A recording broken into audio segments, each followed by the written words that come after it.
کہ رسول اکرم صلی اللہ علیہ وآلہ وسلم نے فرمایا کہ اللہ تعالیٰ نے فرمایا ہے کہ نماز یعنی سورۃ فاتحہ میرے اور بندے کے درمیان دو حصوں میں تقسیم کی گئی ہے، نصف میرے لیے ہے اور نصف میرے بندے کے لیے، اور جو کچھ میرا بندہ مانگتا ہے وہ اس کو دیا جائے گا۔ پھر رسول اکرم صلی اللہ علیہ وآلہ وسلم نے فرمایا کہ بندہ جب کہتا ہے الحمدللہ رب العالمین تو اللہ تعالیٰ فرماتا ہے کہ میرے بندے نے میری حمد کی ہے، اور جب وہ کہتا ہے الرحمن الرحیم اللہ تعالیٰ فرماتا ہے میرے بندے نے میری تعریف و ثنا بیان کی ہے، اور جب بندہ کہتا ہے مالک یوم الدین تو اللہ تعالیٰ فرماتا ہے کہ میرے بندے نے میری بزرگی بیان کی ہے، اور جب بندہ کہتا ہے ایاک نعبد و ایاک نستعین تو اللہ تعالیٰ فرماتا ہے یہ آیات میرے اور میرے بندے کے درمیان مشترک ہے، کیونکہ اس میں ایک پہلو حق تعالیٰ کی حمد و ثنا کا ہے اور دوسرا پہلو بندے کی دعا اور درخواست کا۔ اس کے ساتھ یہ ارشاد ہوا کہ میرے بندے کو وہ چیز ملے گی جو اس نے مانگی۔ پھر جب بندہ کہتا ہے کہ اہدنا الصراط المستقیم آخر تک تو حق تعالیٰ فرماتا ہے کہ یہ سب میرے بندے کے لیے ہے اور اس کو وہ چیز ملے گی جو اس نے مانگی۔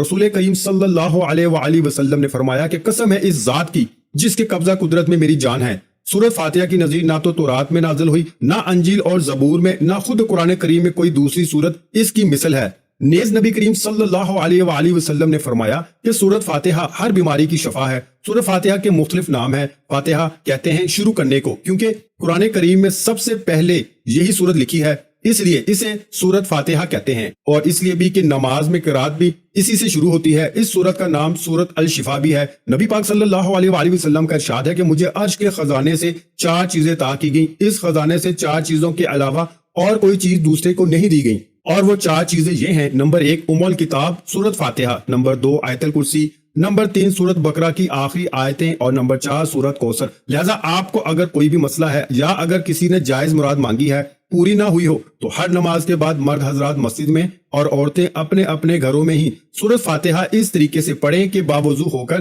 پہلے 2 رکعت نماز صلاۃ الحاجات پڑھیں، پھر سلام پھیرنے کے بعد سجدے میں چلے جائیں اور سجدے میں ہی 1 مرتبہ بسم اللہ الرحمن الرحیم پڑھ لیں، پھر 7 مرتبہ آپ نے درود ابراہیمی پڑھنا ہے، پھر آپ سورۃ فاتحہ پڑھنی شروع کریں۔ لیکن جو ہی آپ ایاک نعبد و ایاک نستعین پر پہنچیں تو 33 مرتبہ ایاک نعبد و ایاک نستعین پڑھیں، پھر جب 33 بار مکمل ہو جائے تو باقی سورۃ فاتحہ مکمل پڑھیں، پھر 7 مرتبہ سورۃ فاتحہ اور درود ابراہیمی کو سجدے میں سر رکھ کے پڑھنا ہے، پھر سر اٹھا کر اور ہاتھ پھیلا کر اللہ تعالیٰ سے وہ مراد و حاجت مانگنی ہے کہ جس کے لیے آپ یہ عمل کر رہے ہیں۔ انشاءاللہ آپ کی ہر دلی مراد اور ہر دعا فوراً قبول ہو جائے گی۔ لیکن ناظرین کرام، اپنی روزمرہ کے کاموں میں استغفار کی کثرت کیجیے، اور اٹھتے بیٹھتے چلتے پھرتے غرض آپ بے شک سفر میں ہوں یا کچھ بھی کر رہے ہوں تو استغفر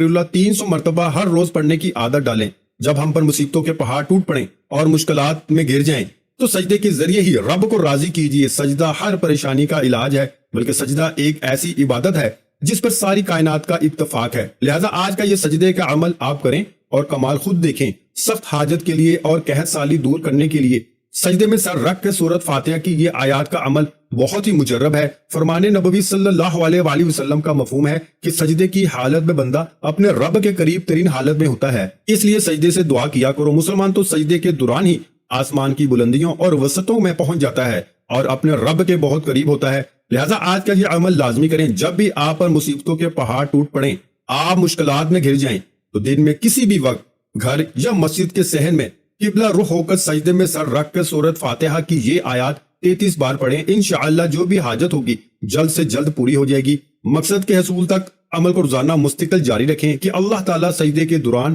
دعا کرنے والوں کے زیادہ قریب ہوتا ہے اور وہ باتیں کرنے والوں کی دعا قبول کرتا ہے، اور اللہ تعالیٰ سے امید لگانے والوں کی اللہ لازمی سنتا ہے۔ جو بھی اللہ کے قریب ہو تو وہ اللہ کے ہاں وافر نوازشیں اور بلند مقام پاتا ہے۔ لیکن ناظرین کرام، حقوق العباد کا لازمی خیال کیجیے اور حقوق اللہ کا بھی خیال رکھیں، کیونکہ اللہ پاک کبھی حقوق العباد کی تلفی کرنے والوں کو پسند نہیں فرماتا۔ قیامت کے دن اللہ پاک اگر چاہے گا تو اپنے حقوق تو معاف فرما دے گا، مگر حقوق العباد یعنی اللہ کی مخلوق جو آپ نے دنیا میں ادا نہیں کیے ہوں گے، ان کو معاف نہیں فرمائے گا۔ ان پر آپ کو لازمی سزا دی جائے گی اور آپ کی نیکیوں سے ان کے حقوق کو ادا کیا جائے گا۔ اگر نیکی نہیں ہوں گی تو متاثرہ فریق کے گناہ اس کے سر ڈال دیے جائیں گے۔ دعا کریں اللہ پاک ہمیں ایسے دن سے بچائے، آمین۔ دعا ہے کہ اللہ تعالی ہمیں نیک اعمال کو سمجھنے اور ان پر عمل کرنے کی توفیق عطا فرمائے، میری اور آپ کی تمام پریشانیاں دور فرمائے، ہمیں 5 وقت نماز باجماعت ادا کرنے کی توفیق عطا فرمائے۔ ویڈیو اچھی لگی ہو تو ویڈیو کو لائک کر دیں۔ مزید اسلامک وظائف سننے کے لیے ہمارے چینل کو لازمی سبسکرائب کریں۔ محترم ناظرین کرام، اپنے رزق میں برکت، وسعت اور کشادگی کے لیے اللہ کے 99 ناموں میں سے